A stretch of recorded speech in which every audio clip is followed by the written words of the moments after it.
Sergio? Yes.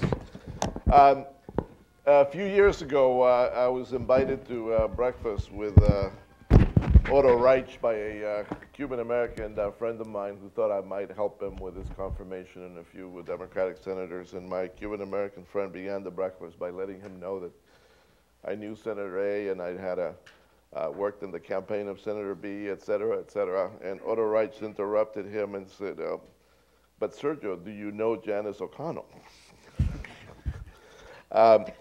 Before I confuse you with the numbers and the graphics and the statistics, let me just tell you what this poll is all about. I think we can all agree that in Cuba, we have a situation that, as Janice called it, at the very least a transition, definitely an opening for change. I think in Washington, with the results of the last election, we have an important political change that also brings about opportunity.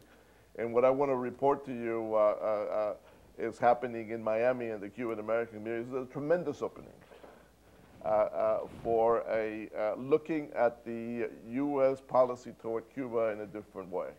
I think that the change in the regime in Cuba, the fact that Fidel Castro will no longer be in power, has created a tremendous opportunity that those of us that would like to see a democracy in Cuba, the process by which democracy in Cuba arrives, is accelerated, that we should take advantage of this opportunity, because it is not often that you see the situation in Cuba, the situation in Washington, and the situation in Miami offer up that kind of opportunity. Let's first look at the results of this survey, which was taken in September of last year among 600 Cuban adults. This is as representative a sample as you can get from a scientific point of view of all Cuban adults that reside in South Florida, where 90% of all Cuban Americans live. Let's look at the demographics, because that's very, very important. First of all, there's a lot of talk about the younger Cuban generation, the ones that were born here, as being maybe the engine of change in Miami. And even though that is true, the second generation Cubans do have a different point of view about Cuban policy, they are still relatively a small group. We will see this group that is the red portion of the graphic here, 12% Cuban Americans born in the United States. That number will increase substantially over the next 10 or 20 years. But right now, they are relatively a small group. Where the engine of change is, I think, is in this graphic. Among that approximately 90% of Cuban Americans that make up the population of the exile community, it is now those that came with Mariel and after, those that came in the 80s and the 90s, and those that have come in the first 7 years of this decade, that are now the majority. 57% of all Cuban American adults are Mariel or post-Mariel, and I would call them economic immigrants.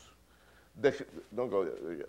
The historic exiles, those that have the very conservative point of view, those that support the confrontation strategy of the Diaz-Balart brothers, those that are represented by some of the strident people that are on the radio, are now only 43% of the population. And of course, because of the biological reasons, obviously that number, that percentage will continue to shrink, and the weight of those that came in the 80s and 90s will continue to increase.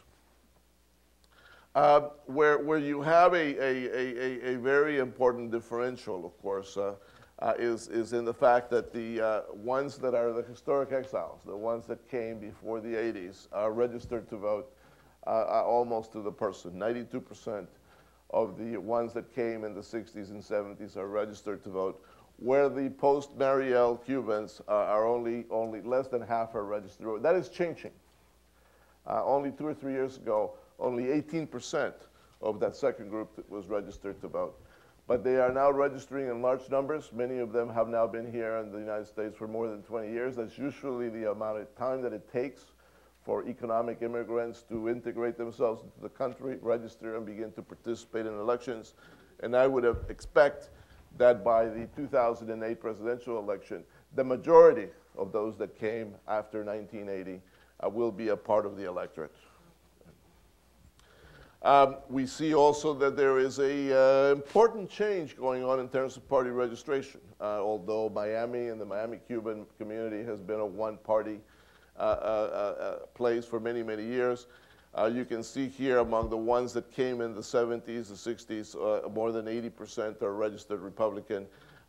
Because the Democratic Party does not have much of an image in Miami, what we have seen now is people begin to register in large numbers, that many of them are choosing to register independent, although when you look at the election results, especially those in the 2006 election, you see that most of those independent voters are now voting Democratic. What about the, once that you look at the demographics, now what about their mindset? What is going on? This poll was taken almost immediately after the announcement in Cuba that Fidel Castro was ceding power to his brother. Let's go to the first graphic. No doubt that the Cuban Americans in Miami, more than almost 90% of them feel that the days of Fidel are over. 74% say that he will die soon, and another 14% that even if he recovers, he will not come back into power.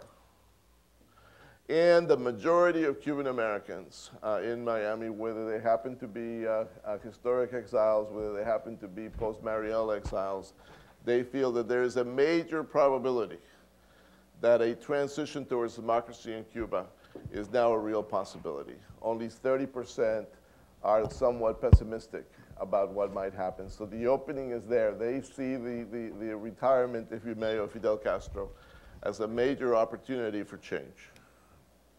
And as you can see, it is the larger group of both exiles. The historic exiles, 47% see it as a major opportunity, 61% of those that came after Mariel. So the numbers aren't the same, but still the larger group of both, the largest group of both exile groupings agree on this. And they are, I think, realistic about how long it's going to take for important change to happen in Cuba. When you ask them how long do you think it's going to take for an important steps towards democracy, liberty in Cuba, and you average how their response is, they're saying 3, 4, 5 years is what it's going to take. No one is really thinking that we are going to be looking at a situation like some of the people that support the confrontation feel that they want instant change, that they want a violent solution to the situation in Cuba, and that they want a quick change like what we saw in Iraq. As a matter of fact, this question basically gives you the numbers for that point of view. Do you think that it is more important that the transition to democracy in Cuba be fast and violent, or gradual and without violence?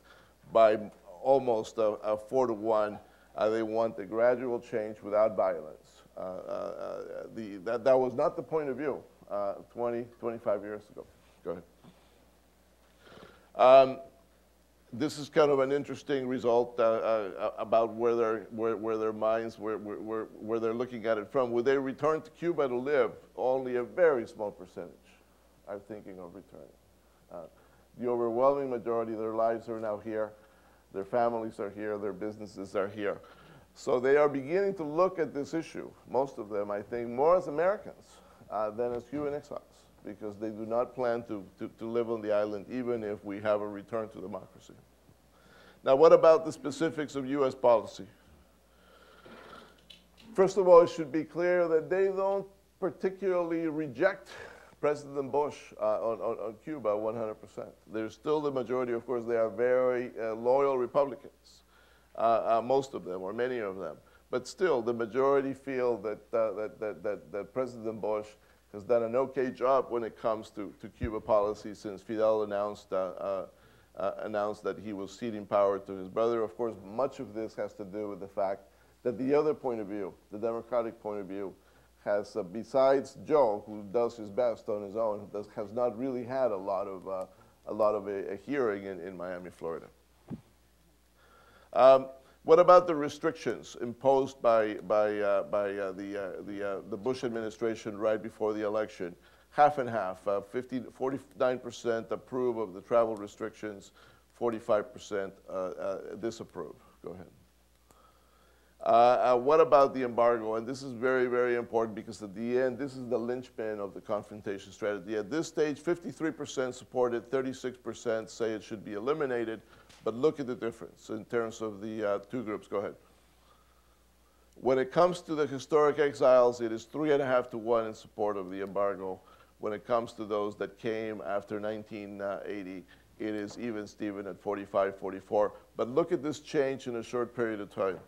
When you look at all of the exiles in a survey done by my company for the Miami Herald, it was 62-28 in support of the embargo back in 2005, early 2005.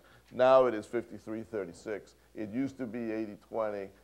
I would predict that by the time we get to the 2008 presidential election, support for the embargo will be at 50-50. And what seemed to be the untouchable in terms of change in Cuba policy, because of the changing demographics, because of the changing mindset, will now be a policy decision that those in the position of power to be able to decide these things might be able to look at it and say realistically that they can end the embargo without having the totality or even the majority of the Cuban American community be against them. What about American citizens traveling to Cuba? 49% support it. 45% oppose it. As a matter of fact, you might be able to make the case, although the numbers are very similar, that there is a larger group of supporters for Americans being able to travel to Cuba than for Cuban exiles being able to travel. The numbers are very similar. If you're going to make one change, maybe the other one should be considered because the numbers in Miami are practically the same for both proposals. And as you can see here, in terms of American citizens traveling to Cuba, again, huge difference between the historic exiles, where only 1/3 support. Again, this is the shrinking group, and the ones that came Mariel and after, 57% support American citizens being able to travel to Cuba. What about residential properties in Cuba? Should they belong to those who had title to that predating Cuba's revolution, or do they belong to those that live in them now? One of the more important points that the Cuban government has tried to scare Cubans in Cuba about what might happen if we regularize relations with the United States and we go back to a more democratic system. Cuban exiles themselves, 2/3 of them are telling us, no, the properties belong to those that live in them now. If I did have property in Cuba, I am willing to sacrifice it for a good transition toward democracy, a faster transition toward democracy. And finally, I think this is the last one. And this is the most important one, the most important graphic, because it summarizes everything. If a new Cuban government shows an interest in a gradual improvement of relations with the exile community and with the United States, do you think the U.S. government should negotiate with the Cuban government? This used to be 20% yes, 80% no, on the days when dialogue was basically a word that connoted being a communist in Miami, when negotiation was not something that anybody would consider.